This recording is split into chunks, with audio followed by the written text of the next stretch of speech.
Kita akan mengurai sebuah krisis yang benar-benar membawa dunia ke tepi jurang. Eskalasi militer besar-besaran antara Amerika Serikat, Israel, dan Iran. Yuk kita langsung bahas situasinya. Kita mulai dari sini. Sebuah peringatan yang sangat keras dari seorang pejabat senior Iran. Ini bukan lagi omong kosong atau sekedar gertakan ya. Ini sinyal yang jelas banget. Era perang proksi atau perang bayangan sudah selesai. Sekarang konfrontasi langsung dimulai. Dan inilah berita yang mengguncang dunia. Pemimpin tertinggi Iran, Ayatollah Ali Khamenei, dilaporkan tewas. Saya ulangi, ini bukan insiden kecil-kecilan, ini adalah serangan militer langsung yang menargetkan pucuk pimpinan tertinggi di Iran. Konflik yang udah membara puluhan tahun ini akhirnya meledak jadi perang terbuka. Jadi, apa sih yang sebenarnya terjadi dalam beberapa hari terakhir yang krusial ini? Semuanya dimulai tanggal 28 Februari 2026. Amerika Serikat dan Israel melancarkan operasi militer gabungan berskala masif yang diberi nama Operation Epic Fury. Sasarannya bukan main-main, fasilitas nuklir, pangkalan militer, dan pusat komando Iran. Hasilnya mengejutkan seluruh dunia. Pemimpin tertinggi Ali Khamenei dan bahkan mantan Presiden Mahmud Ahmadinejad dilaporkan tewas. Ini benar-benar pukulan telak yang belum pernah ada sebelumnya. Tentu aja, serangan segede ini nggak mungkin terjadi tiba-tiba tanpa sebab.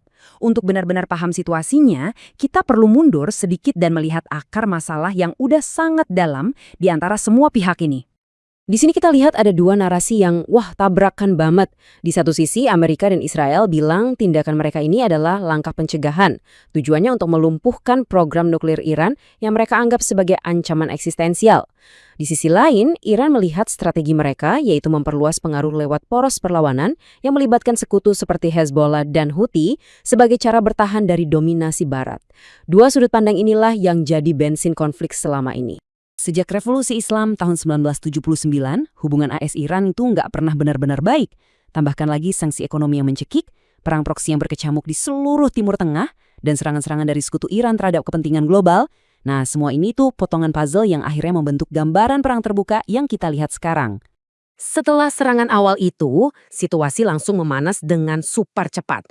Yuk kita lihat gimana aksi saling balas ini terjadi dalam hitungan jam, bukan lagi hari.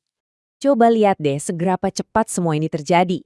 Tanggal 28 Februari, serangan dilancarkan dan kematian Khamenei dikonfirmasi. Belum sampai 24 jam tanggal 1 Maret, Iran langsung membalas dengan kekuatan penuh. Dan gak cuma itu, mereka juga mengambil langkah strategis yang bikin seluruh dunia panik, mengancam akan menutup Selat Hormuz. Kurang dari 48 jam, peta geopolitik global berubah total. Respon Iran ini bukan sekedar serangan simbolis ya. Laporan-laporan menyebutkan adanya hujan rudal balistik dan drone yang diluncurkan secara masif.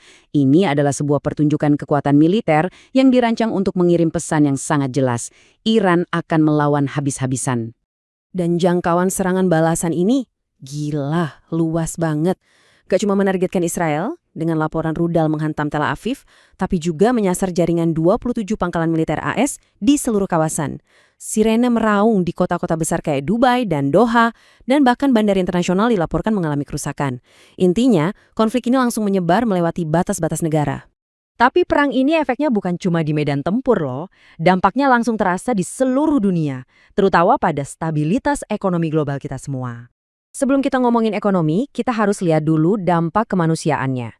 Menurut data awal dari Palang Merah Iran, lebih dari 200 warga sipil tewas dan ratusan lainnya luka-luka akibat serangan awal. Angka ini jadi pengingat yang tragis soal harga yang harus dibayar oleh manusia dalam perang. Dan yang lebih bikin miris adalah laporan bahwa serangan tersebut juga menghantam fasilitas sipil. Sebuah sekolah dasar khusus perempuan di Minab dan rumah sakit Gandhi di Teheran dilaporkan kena imbasnya. Ini menunjukkan betapa rentannya warga sipil yang terjebak di tengah konfrontasi militer skala besar. Oke, sekarang kita masuk ke ekonomi. Biar ngerti dampaknya, kita harus paham dulu satu istilah penting, choke point atau titik sumbat. Gampangnya, ini adalah jalur sempit yang super vital. Kalau jalur ini ditutup, sebagian besar perdagangan dunia bisa lumpuh total. Nah, ini dia kenapa ancaman penutupan Selat Hormuz itu jadi masalah super besar. Para ahli memperkirakan gangguan di Selat Hormuz dan terusan Suez bisa membahayakan lebih dari 30% perdagangan global. 30%, ini bukan lagi masalah regional, ini sudah jadi krisis global. Dampaknya ke pasar keuangan nggak perlu nunggu lama, langsung brutal. Harga minyak mentah melonjak gila-gilaan. Para investor langsung lari ke aset aman kayak emas, bikin harganya meroket. Dan buat kita di Indonesia, tekanan ke rupiah jadi sangat nyata, dengan risiko bisa tembus ke level yang mengkhawatirkan. Dengan eskalasi secepat ini dan dampak global yang begitu masif, pertanyaan yang paling menakutkan sekarang adalah, seberapa jauh lagi konflik ini bisa meluas? Disinilah situasinya jadi benar-benar bahaya. Iran itu nggak sendirian. Mereka punya hubungan strategis dengan Rusia, Tiongkok, dan Korea Utara. Kalau sampai negara-negara ini ikut terseret, konflik regional ini bisa dengan cepat berubah jadi perang dunia.